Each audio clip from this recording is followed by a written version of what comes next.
like I mentioned, my name is Josh Lakin. I do palliative care here, so I'm a specialty palliative care physician. In the United States, what that means is I did medical school for 4 years, and then I did my residency, my training, my clinical training in general internal medicine, learning how to care for all kinds of illnesses in adult medicine. And then I did a specialty year of training, learning palliative care. So it's a 1 year subspecialty training here. You have to complete your first full doctorship first. So you have to be through your doctor training, and then you do a special year of training. It's a little different in Canada, and it's a little different in the UK. The Canadian model has a couple of different pathways, typically through the general practitioners. So the GPs are often the palliative care trained people in Canada, but it's not always true. Each of the last 3 years, we've had a Canadian physician in our training program who then went back to Canada to work. So they'll often come and do our training programs in the United States, and there are growing specialty level programs in Canada as well, mostly in the bigger cities. But most of us have specialty level training on the physician side. The same is true for our colleagues in nursing, social work, chaplaincy. There are different certification and specialization programs, so you're going to hear more, but I work with a team, and each one of them has done their core professional training and then done a little extra time to kind of learn the specifics of what we do, which I'll get into. I personally spend most of my time working at a cancer institute. So there's a handful of specialized cancer institutes in the United States. Dana-Farber is one of the smaller of the big cancer institutes. It's in Boston, Massachusetts. We serve all kinds of cancer patients here. We do a lot of research. It's a big research center. We do both inpatient and outpatient, so in the hospital and at home and remote care for cancer patients from around the world. Honestly, people come from all over to come see us here. So I see cancer patients primarily in the hospital. I do all palliative care all the time. And then I teach. I also teach and do research on communication in our medical school. So I was going to use the first maybe 10 minutes talking a little bit about what palliative care is. I heard at least one of you mention it in your kind of intros, but I'd love to hear your thoughts. Like, what does palliative care mean to you? It's kind of a vague. Let me start with a disclaimer. I had no clue what this was when I finished medical school. I didn't know it existed. I certainly didn't know what it really was. So, what does this mean to you? What have you heard about it? What have we told you about it so far?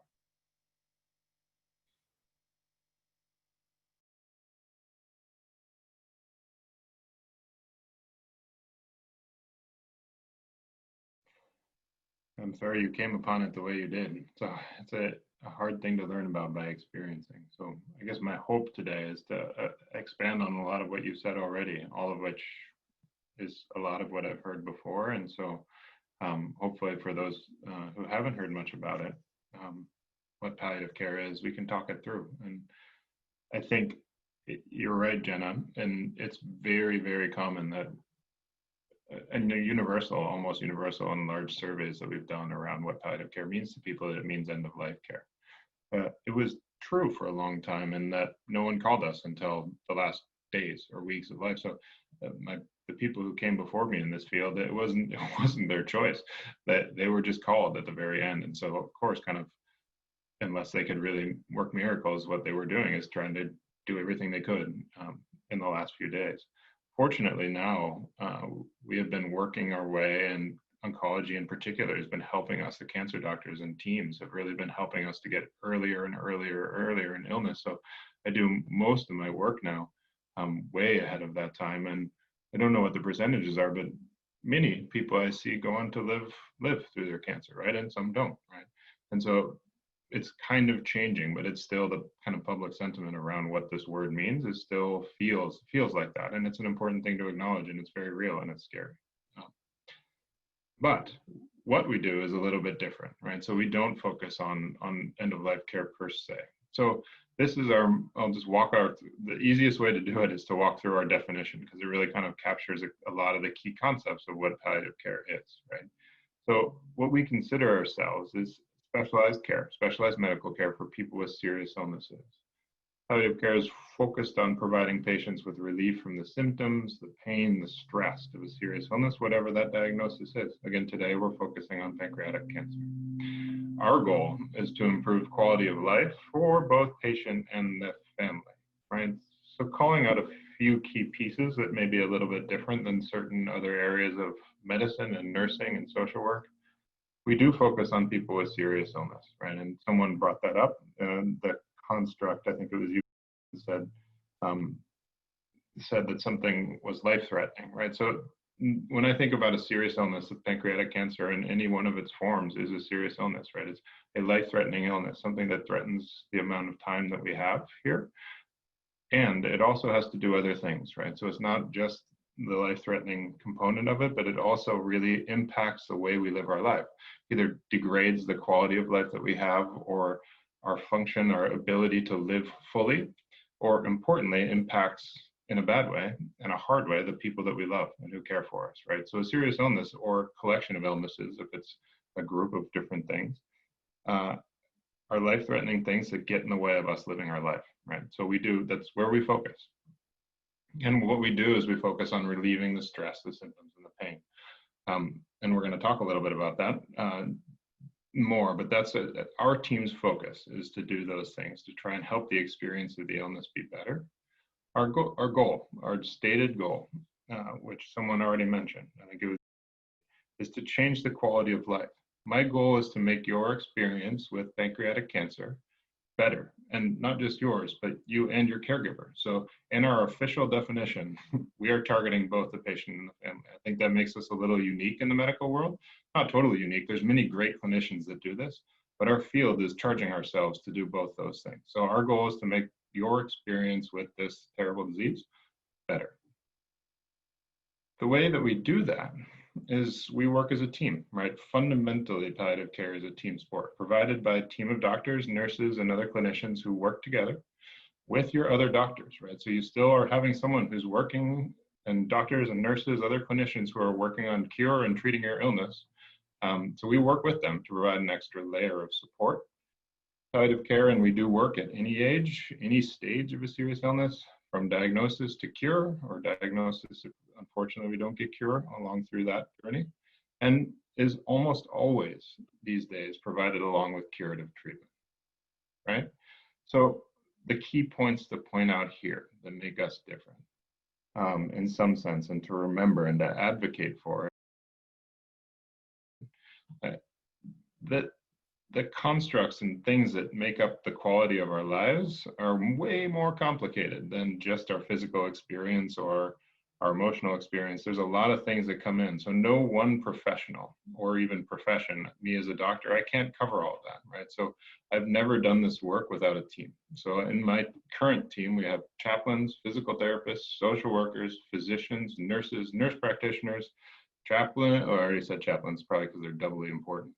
And then we have nutritionists who rotate through with us. We have occupational therapists who rotate through with us. Like, it's a team game, because what makes quality of life up for one person varies immensely, and no one of us can do it alone.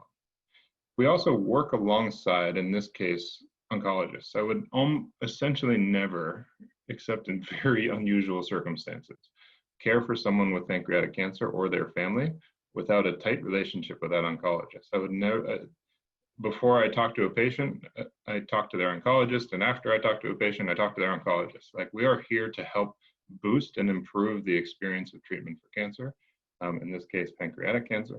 And I know every single one of our pancreatic cancer doctors, I know them well, and my job is to make their job easier, right? And your experience easier. We do this work at any age and any stage of illness. I'm going to talk more about that. The work I do looks different depending on the stage of the illness and the age of the patient. But I'm spending my time all over the place now, which is a good thing. And then we almost always, like I mentioned, nowadays are providing palliative care along with curative treatment. And oftentimes they overlap. I use things to palliate symptoms, which I think modify the course of cancer.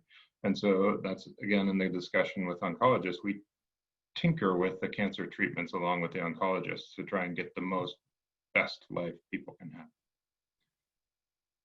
What that looks like, and summarize this really well. So the way I do that when I see patients, and that when we do it as a team, is we focus on symptom management, which I'm going to go into each one of these in more detail going forward. We cultivate and help learn about what matters to people, goals, and also prognostic awareness, and I'll go deeper into that. Spend a lot of time on communication. This is where I do my research. Communication, care planning, decision support, and coordination of care. You mentioned the advocacy you do in the Canadian system. Definitely different in the United States, but without caregivers advocating, this could be a tough place too, right? So we help advocate and coordinate and get things moving in sync as best we can in these funky, complex medical systems we live in. We do a lot of psychosocial support. So you had mentioned that before you had heard it was mostly mental health support. We do have a significant component of what we do, which is mental health support, which is a really important part of most people's experience with illness.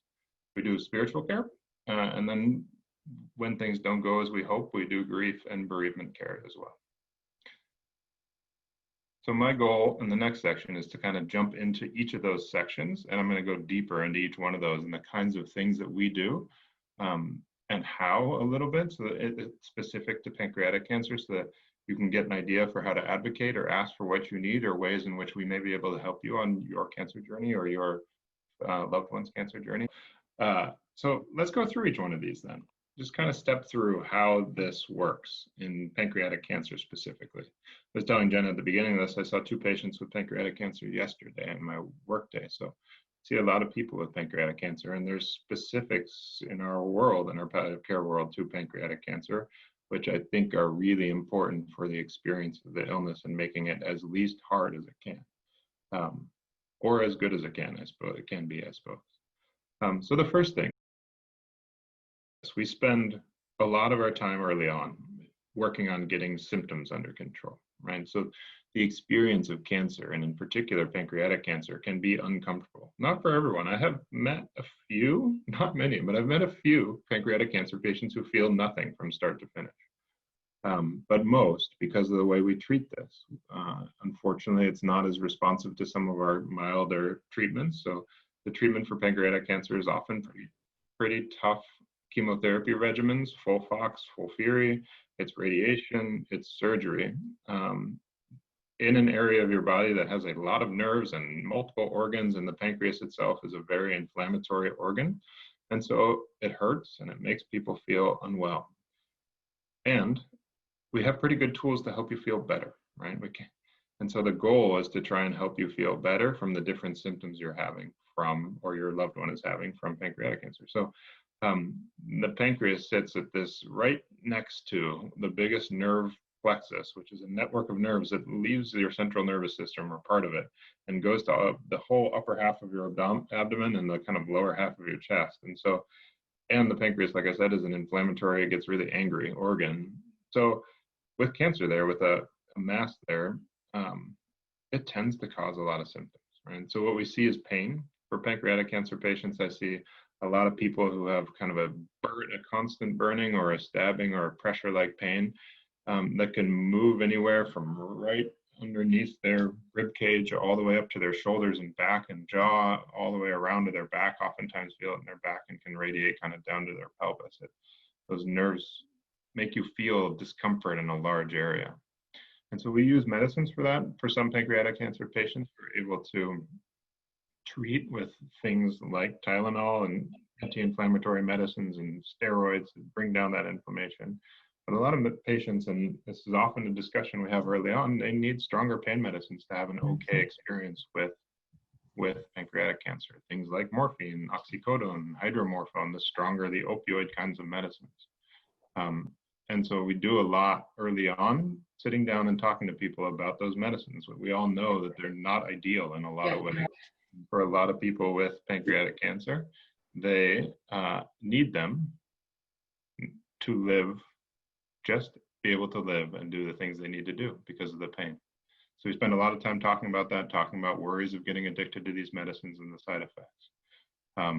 The other thing about pancreatic cancer in the pain space, and if you have access to it, it's always worth asking if you have pain or if your loved one is having pain, because it tends to push on that big mess of nerves right there.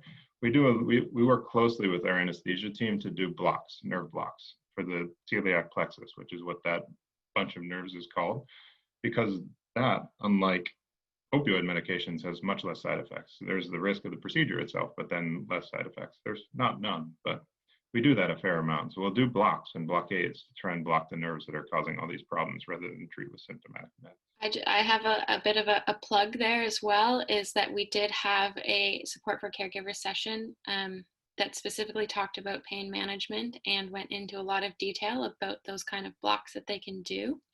And so after this session, I can send you guys a link to where we, on YouTube, we have all our videos of past sessions. So there's all kinds of other information, and that is one of those pieces of information that's accessible there. Very cool. I'm glad. Yeah. Technical term, the pain from pancreatic cancer can be soul crushing, right? Like it's something that you just shouldn't ignore. And I know these medicines and the procedures can be scary to talk about and to be on. And I don't like taking them when I've had my surgeries. Like I don't like these medicines. I wish we had better pain medicines, but I have watched so many people try to gut out the pain from pancreatic cancer, and it just sucks so much of your energy. It's not worth it. So we spend a lot of time doing stuff like that. Also with pancreatic cancer, because of that same nerve plexus and where the pancreas is right next to this, I mean, it kind of sits as the stomach comes curving around, but in the small intestines, the liver is right there, the spleen is right there, the base of the lungs are right there. All those things are innervated by stuff that can trigger nausea and vomiting. So I see a lot of people feeling nauseous with pancreatic cancer itself. We'll talk more about the chemotherapies, but those are pretty nausea-inducing regimens, or can be. But some of the chemotherapy regimens we use for this they trigger nausea and vomiting, but the disease itself does too.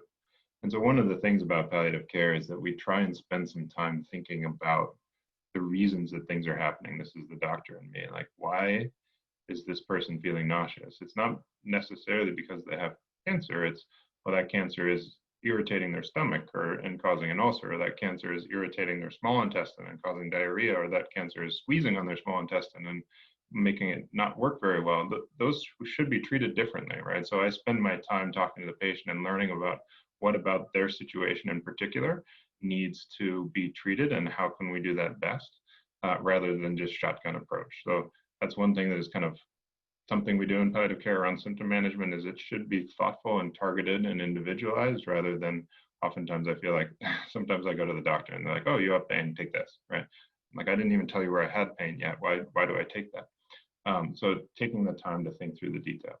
Oncologists are very good at this part of our work too. Then constipation, from the two medicines up above. Pain and nausea medicines cause constipation, unfortunately.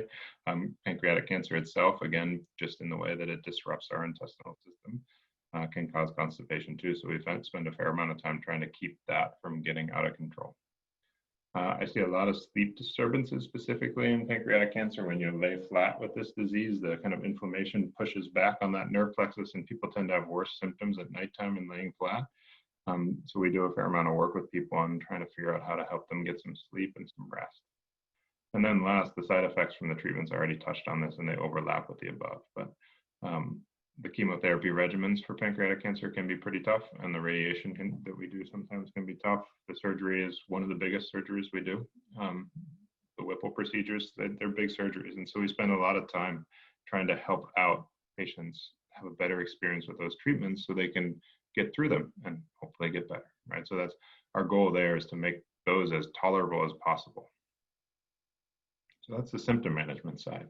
The next piece, where I probably spend also a lot of my time up front, is talking about what matters to people, individual people and their families, and helping them get the information they need from us, right? So my experience watching people get diagnosed and start the journey of pancreatic cancer and kind of continue along it, is that it is one of the most disempowering experiences people can go through, right? You are typically living your normal life, and then all of a sudden you either have some pain or get some fullness in an area, and you go in and you get this diagnosis that can be pretty scary to hear. So the cancer all of a sudden steals independence. It steals your ability to just live your life. So you lose control. The cancer seizes control, and then you meet us, and boy, do we take control from you, right? We give you a schedule for when you need to come into treatment. We have appointments that can last 6 to 7 hours a day along with your treatments. Like, we take a lot, and we take a lot more. I would argue it's for a good reason, but still the medical system sees a lot of control from your life and from that of your family. And so the purpose of a lot of this piece of our work is to try and give you some control back, right? And the goal then, so that the kind of two steps in this is to help understand how much you and your family want to know, or your family and your loved one want to know about the future of your illness, what's happening, what are we doing, what the future kind of always looks like, this uncertain, fuzzy mirage. You've already heard some stories today about things happening in unexpected ways, right? The future is always uncertain, but we can paint a picture of some uncertainty for you so that you can hold the information that we hold. So we'll give you whatever information you want, tailored to your needs. Not everyone wants everything. And for those who have interacted with doctors, this is not our best skill, sharing information. We speak in Latin and med speak, not the way normal people speak. And so this is part of my job, is to help people get the information they need at a time that is emotionally a little frightening, but which is hard. Each time I get emotional, I don't usually remember what someone told me when I'm emotional. So trying to help people process and get information.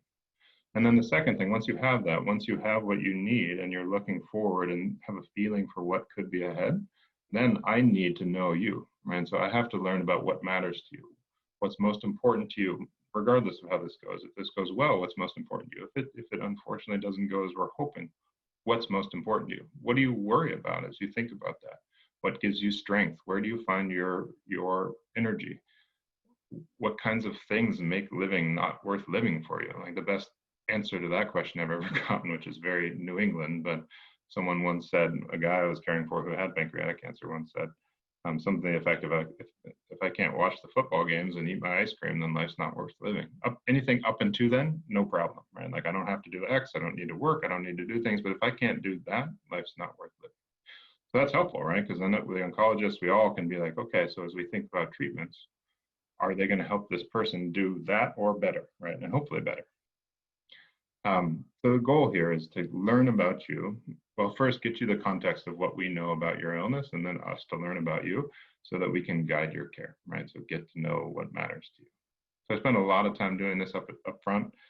This is why it's helpful to get to know someone early, because the earlier we kind of do this gently, and the easier it gets, right? Regardless of what direction people go, this is a helpful thing to know.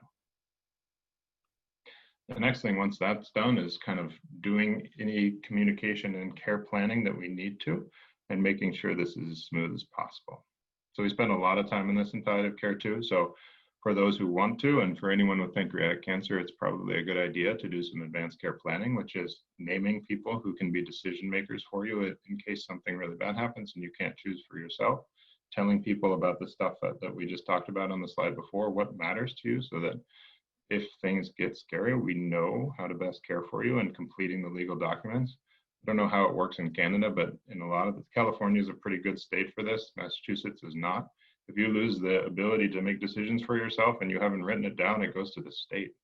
In California, it goes to your next of kin. So it depends on what state you're in. It's important to write this down legally, if it matters to you. And then we spend a lot of time helping people kind of think about the therapies and making sure that they help match what matters most, right? So the cancer treatment, at least in Boston, can be, and is sometimes the right thing to be on a conveyor belt.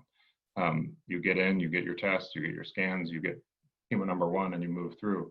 Depending on who you are as a person and the staging of your cancer and your illness and where you are in your life, that may not be the right answer. So we help, and the oncologists are happy to think about it. You just have to kind of say, pause, let's think this through a little bit. And so we do a fair amount of that, which is thinking through what therapies will be most helpful in getting what matters to you. And then there's a lot on the inpatient side, which we've kind of alluded to a bit already, which is trying to coordinate between the many services you're getting to help, again, make sure that what matters to you gets represented. And there's the mental health support. So we do a fair amount of coping support. I already mentioned that pancreatic cancer is a kind of a scary diagnosis to take in. We have psychologists and social workers often working with us, or work closely with us to help kind of process that and take it in and do coping support and counseling.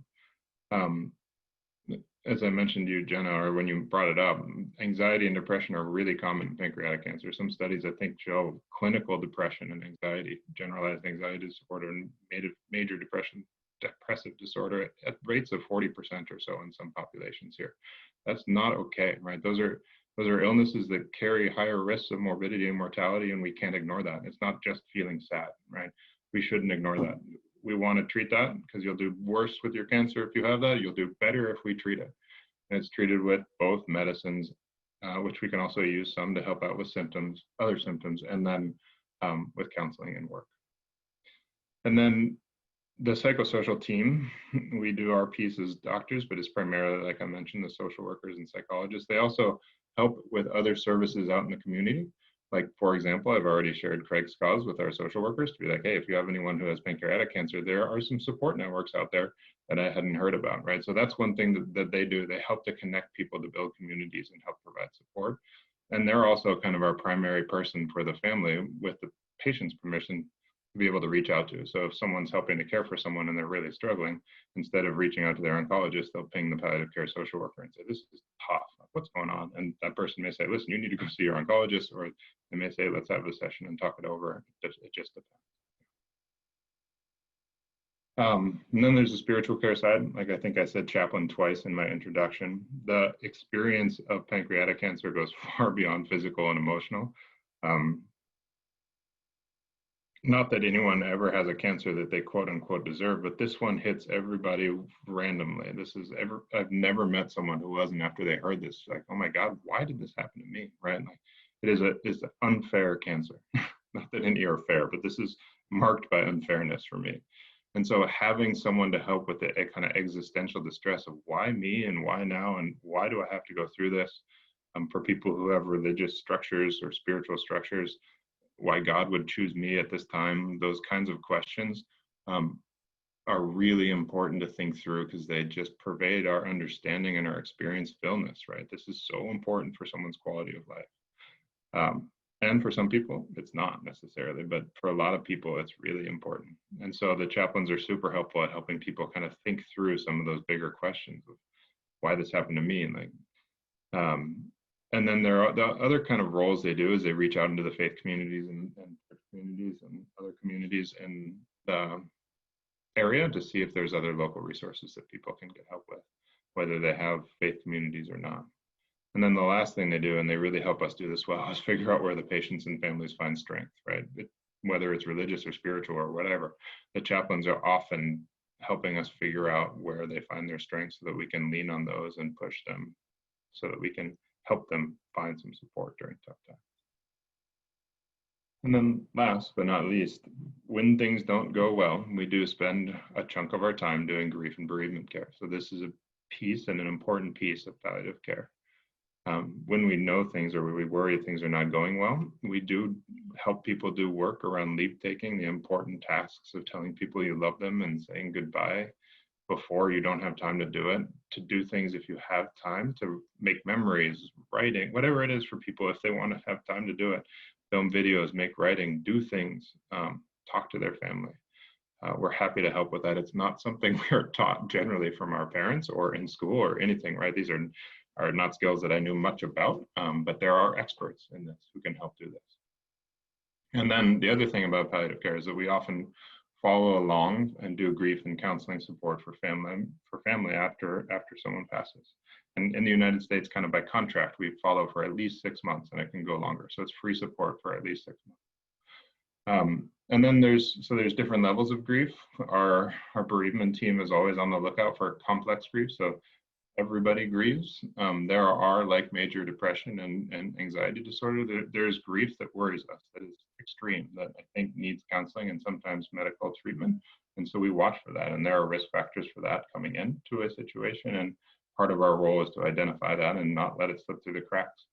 Complex grief and hard grief, it carries its own mortality for the family member left behind. So this is part of hoping to help save lives. Don't want people just left out there suffering. And then we provide a fair amount of access to support groups. So the Dana-Farber is full of both cancer specific or gender identity specific. Like we have different groups that we help tie people into for grief and bereavement care. All right, so we can close by talking a little bit about when and how to access it. I will confess lack of knowledge on how to access it some in the Canadian system. Uh, I do know some about the American system. I know where our holes are, but in general, there's different ways to access palliative care and different times when I think it can be helpful. So I broke this into two, I broke it into a binary pathway, which I don't know if this is really very real, but I think it's a good way to think about it. So for patients who achieve a cure, right? So for people, I think it's helpful for it, like I mentioned, I think getting started early with pancreatic cancer is a good thing. So for and many patients, to most patients with pancreatic cancer, many patients nowadays, especially as our detection techniques have improved, to go for cure early on. There are those patients who come in at a higher level or a higher stage, and we're always working on trying to figure out cures for higher stage cancers. But we're often aiming for cure, right? So someone gets a diagnosis, right? And the way I think about this is at the time of diagnosis of pancreatic cancer, there are a lot of things I think palliative care can do for you. We can help with the communication and the emotions that come with hearing about something like that. We can start to help you put together structures and care structures and think through the family support networks and medical support networks you have. But the most of what you're going to be doing is really thinking about, okay, what are we going to do about this cancer, right? So I would argue early on in the diagnosis of a curable pancreatic cancer, or one who are going to get to cure, most of what you're doing is still disease modifying. You're trying to get that cancer out of there.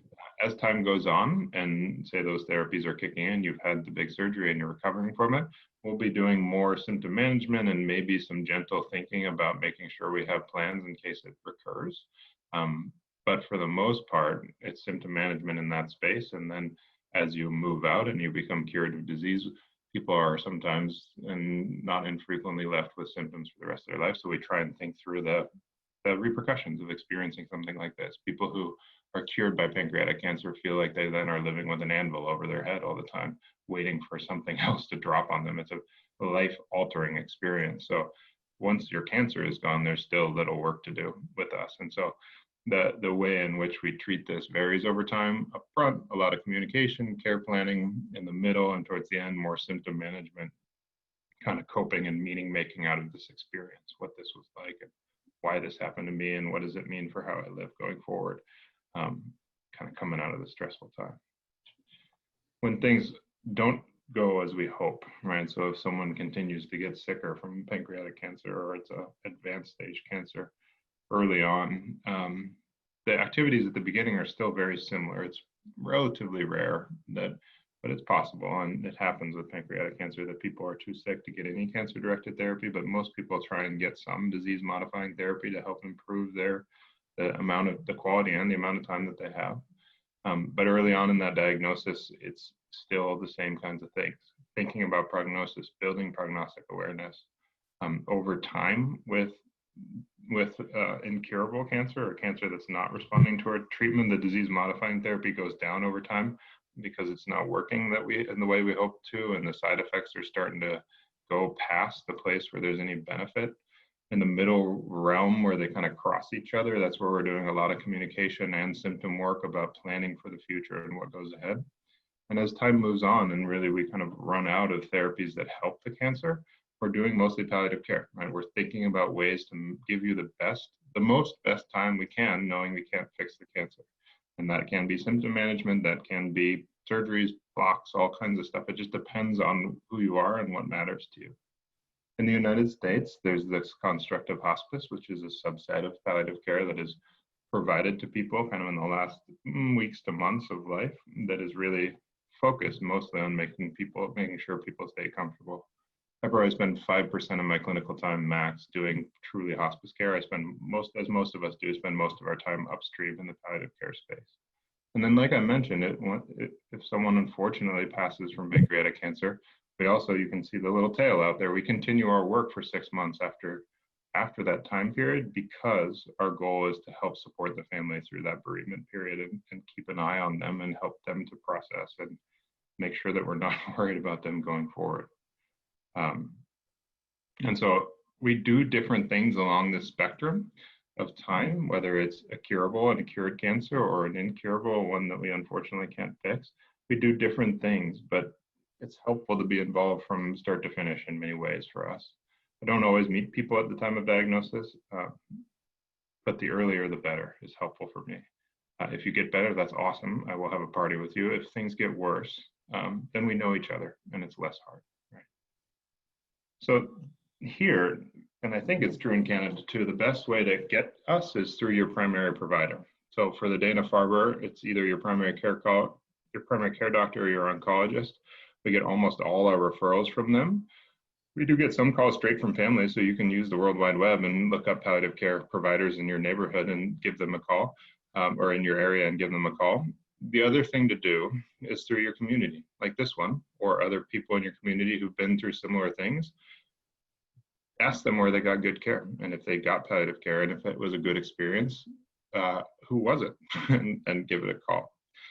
We do our work in many different places. So we're in the hospital, we have clinics, we do home-based palliative care, and then we do also hospice care as another way we get to people, and that can either be at home or hospice houses. So we're kind of spread out throughout the community. In the United States, we are still heavily concentrated, which is a problem in the hospital, but we're getting more and more able to meet people where they live and at their home, and the clinic being somewhere in between. I think Canada has a better outpatient network than we do, and they do have hospital-based palliative care teams, but they have been working on that kind of community palliative care setting for longer than we have.